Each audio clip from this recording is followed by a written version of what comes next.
আসসালামু আলাইকুম ভাইয়া একাডেমিতে তোমাদেরকে আবার স্বাগতম। পুরো ক্লাস জুড়ে আমি আছি আরফিন কাফি। আশা করি তোমরা যারা ক্লাস দেখছো অবশ্যই তোমরা ভালো আছো, সুস্থ আছো। তো আজকে আমি যে বিষয় নিয়ে পড়াবো সেটা হচ্ছে নাউনের বা নাউন ফ্রেজের পর কোন কোন পার্ট অফ স্পিচ বসে। অর্থাৎ নাউন ফ্রেজের পর মেইনলি চারটে পার্ট অফ স্পিচ বসে। এটা হচ্ছে adverb, verb, preposition and conjunction. তো আশা করি তোমরা ক্লাসের পুরো অংশ দেখবা না টেনে। তো চলো আমরা ক্লাসে চলে যাই। নাউন ফ্রেজের পর part of speech, parts of speech. Noun ফ্রেজের পর কোন কোন পার্ট অফ স্পিচ বসে, যেমন আমরা প্রথম এক্সাম্পল দেখি যে হচ্ছে tell the truth or lie. Tell the truth or lie, এখানে হচ্ছে আর এটা হচ্ছে ডিটারমিনার, এটা হচ্ছে ট্রুথ হচ্ছে নাউন, দুইটা মিলে হচ্ছে নাউন ফ্রেজ।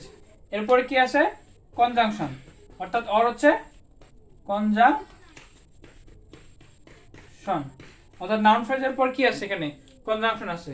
দ্বিতীয় এক্সাম্পল আমরা দেখি যে he is an eyesore, he is an eyesore to me. এখানে হি ইজ অ্যান হচ্ছে আর্টিকেল বা ডিটারমিনার, এটা হচ্ছে নাউন, অর্থাৎ ডিটারমিনার প্লাস নাউন হচ্ছে নাউন ফ্রেজ। এরপর আছে প্রিপোজিশন, অর্থাৎ নাউন ফ্রেজের পর কি বসে কনজাংশন বসে, প্রিপোজিশন বসে। পরের এক্সাম্পল আমরা আসি,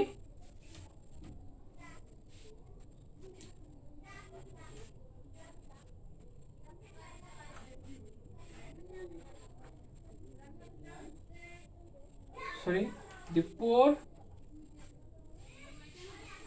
poor are born to suffer, অর্থাৎ ডি হচ্ছে ডিটারমিনার, পোর হচ্ছে নাউন, অর্থাৎ ডিটারমিনার প্লাস নাউন হচ্ছে নাউন ফ্রেজ। এরপর হচ্ছে আর হচ্ছে ভার্ব, অর্থাৎ নাউন ফ্রেজের পর কি বসে ভার্ব বসে। চতুর্থ এক্সাম্পল আমরা আসি, read the passage carefully, read the passage carefully. এখানে হচ্ছে দি ডিটারমিনার, এটা হচ্ছে নাউন, ডিটারমিনার প্লাস নাউন হচ্ছে নাউন ফ্রেজ। এরপর হচ্ছে কেয়ারফুলি হচ্ছে অ্যাডভার্ব।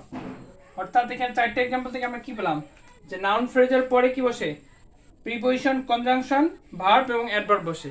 তো আজকের ক্লাস এ পর্যন্তই। আশা করি তোমরা ক্লাস বুঝতে পারছো। পরের ক্লাসে দেখা হবে, সে পর্যন্ত ভালো থেকো।